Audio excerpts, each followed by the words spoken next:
এবছর 2024-এ দুর্গাপুজো হাতে গোনা মাত্র 20 দিন বাকি। আর আজকে আমি চলে আসলাম জিরাট আদি বারোয়ারি ক্লাব মাঠ প্রাঙ্গণে। আর আজকে দেখাবো এখানে যে কাতারের মুন টাওয়ার তৈরি হচ্ছে সেটা কাজ কতদূর এগুলো, তারই একটা ছোট একটা আপডেট দেওয়ার জন্য চলে আসলাম আজকে আমি জিরাট। ব্যাকগ্রাউন্ডে হচ্ছে যে মণ্ডপটা সেটা কিন্তু এখানেই তৈরি হচ্ছে। তো চলো সামনের দিকে যাব, গিয়ে দেখাচ্ছি তোমাদের নতুন নতুন অনেক কিছুই আপডেট আছে, সেগুলো কিন্তু তোমাদের সামনে তুলে ধরবো। তো এই হচ্ছে কিন্তু জিরাট স্টেশন। আর যদি বলি প্ল্যাটফর্ম, তো এই হচ্ছে কিন্তু এটা হচ্ছে তোমার 1 নম্বর প্ল্যাটফর্ম কিন্তু স্টেশন। আর এখান থেকে বেরিয়ে 1 থেকে 1.5 মিনিট থেকে 2 মিনিট লাগবে হাঁটা পথে। তো চলো ওখানে গিয়ে দেখা হচ্ছে তোমাদের সামনে।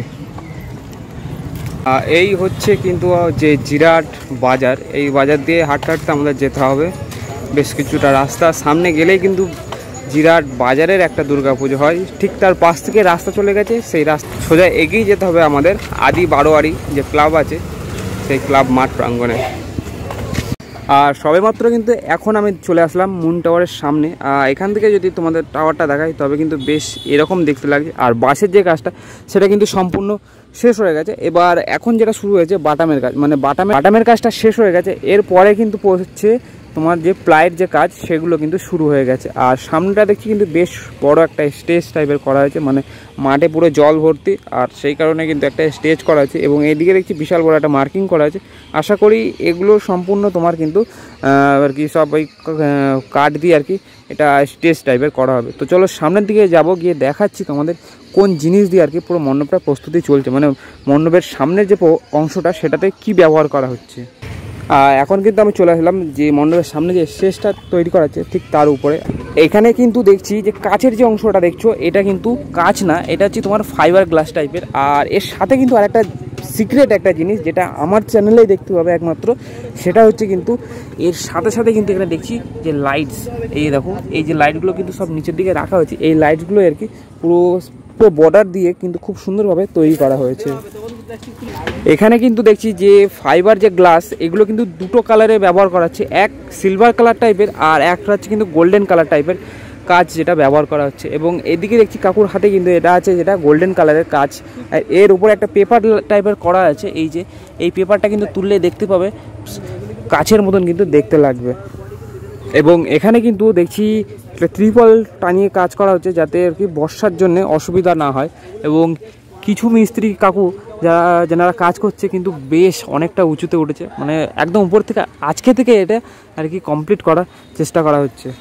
এই যে দুটো অংশ দেখছো এই দুটো কিন্তু একদম সম্পূর্ণ যে মুন টাওয়ারের সম্পূর্ণ উপরে যে অংশটা থাকবে সেই একদম শেষ প্রান্তে যাবে এই অংশ দুটো, মানে বুঝতে পারছো বেশ কিন্তু দেখতে লাগবে। এবং লাইটিংটাও কিন্তু সেই লেভেলের লাইটিংটা করা হচ্ছে। এবং এখানে দেখছি শেষ প্রান্তেতে কিন্তু এখানে একটা লাইট দেওয়া আছে এবং এ পাশেও একটা লাইট দেওয়া আছে। সামনে যে ফাইবার গ্লাসগুলো দেখছো এগুলো কিন্তু আজকে থেকে আর কি ইনস্টলেশন কাজ শুরু হয়ে গেছে। আর এরপরে যাব কিন্তু তোমাদের মণ্ডপের ভেতরে, তার আগে তোমাদের দেখাই এই কিন্তু হচ্ছে বাইরের যে দেখছো বাটামটা, আর এই কিন্তু হচ্ছে যে ফাইবার গ্লাসগুলো যেগুলো সেগুলো কিন্তু সব বসানো হচ্ছে, বেশ সুন্দরভাবে দেখতে লাগছে। এর উপরে এখন দেখে মনে হচ্ছে এরকম, কিন্তু এর উপরে একটা প্লাস্টিক টাইপের লাগানো আছে, প্লাস্টিকটা যখন খুলে নেওয়া হবে না বেশ সুন্দর দেখতে লাগবে। তো চলো এই কিন্তু আপাতত এখনকার যাওয়ার রাস্তা দেখছো জল কাদা ভর্তি, আর এটা দিয়েই যাবো হচ্ছে আমরা মণ্ডপের ভেতরের অংশটা, দেখছি ওখানে গিয়ে কিভাবে কাজ চলছে।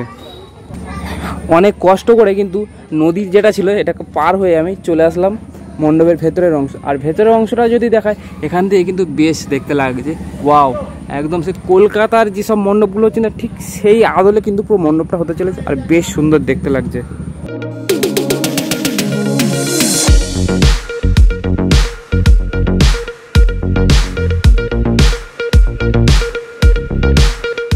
এবার কিন্তু মনে হচ্ছে জিরাট যে আদি বারোয়ারি যে মাঠ আছে আর এখানে যে কাতারের মুন টাওয়ারটা তৈরি হতে চলেছে এটা কলকাতা থেকে অবশ্যই টেক্কা দিতে পারবে, মানে ভেতরের কাজটা এত সুন্দর ডেকোরেশন হচ্ছে।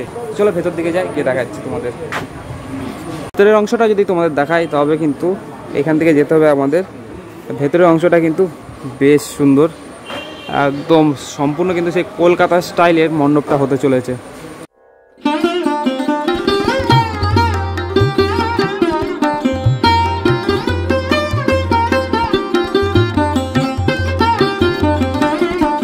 তোমরা দেখছো রাধাকৃষ্ণের যে ছবিটা আছে, এটা কিন্তু ছবি ঠিক না, এটা তোমার এই কাটিং করে করে খুব সুন্দরভাবে কিন্তু কাটিং করে করে এগুলো রেডি করা হয়েছে। আর এগুলো লাগানো হবে কিন্তু এই যে এই জায়গাগুলো, এই একটা বক্স আছে, এই পাশটায় বক্স আছে, ও পাশটায়, মানে এই পুরো মণ্ডপের ভেতরে ওয়ালটার ভেতরে এগুলো লাগানো হবে। এবং এর পেছনে থাকবে কিন্তু ব্যাক সাইডে থাকবে কিন্তু সব লাইট লাগানো থাকবে, যে যাতে খুব সুন্দরভাবে আর কি জিনিসটাকে ফুটিয়ে তোলা যায়।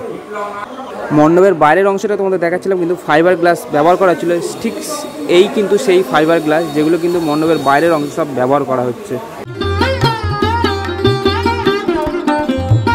এই যে পোর্শনটা দেখছো, মানে খুব সুন্দরভাবে এটা ফুটিয়ে তোলা হচ্ছে। আর এটা কিন্তু তোমার ঠিক এই যে ফাঁকা জায়গাটা যেটা আছে, এই জায়গাটা কিন্তু এটা তোলা হবে।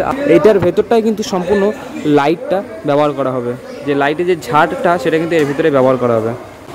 আর বাইরের অংশটা কিন্তু দেখছি বেশ কিছু এই টাইপের বক্স আর কি তৈরি করে রাখা হয়েছে, যেগুলো সবই কিন্তু মণ্ডপের কাজের ব্যবহারের জন্য আর কি সব রেডি করে রাখা হয়েছে। আর ফাইবার যে গ্লাসগুলো দেখাচ্ছিলাম তোমাদের, সেই গ্লাসগুলো হচ্ছে কিন্তু তোমার যে গ্লাস সিট, সেগুলো কিন্তু এরকম দেখতে, এইটা একটা টুকরো আর কি, এইগুলোই কিন্তু সব ব্যবহার করা হয়েছে সম্পূর্ণ মণ্ডপে, একদম উপর থেকে নিচ পর্যন্ত। তোমাদের যদি বলি মণ্ডপটা কী ধরনের হতে, কী টাইপের হতে চলেছে, তবে কিন্তু এই যে দেখছো এই টাইপের কিন্তু পুরো মণ্ডপটা হতে চলেছে। বাইরের যে অংশটা সেটা কিন্তু এই ডিজাইনের হতে চলেছে। তো এখানেই শেষ করছি আজকের ভিডিও। সবাই ভালো থেকো, সুস্থ থেকো এবং খুব তাড়াতাড়ি দেখবে নতুন আরও একটা ভিডিও। ততক্ষণের জন্য সবাইকে টাটা, বাই বাই।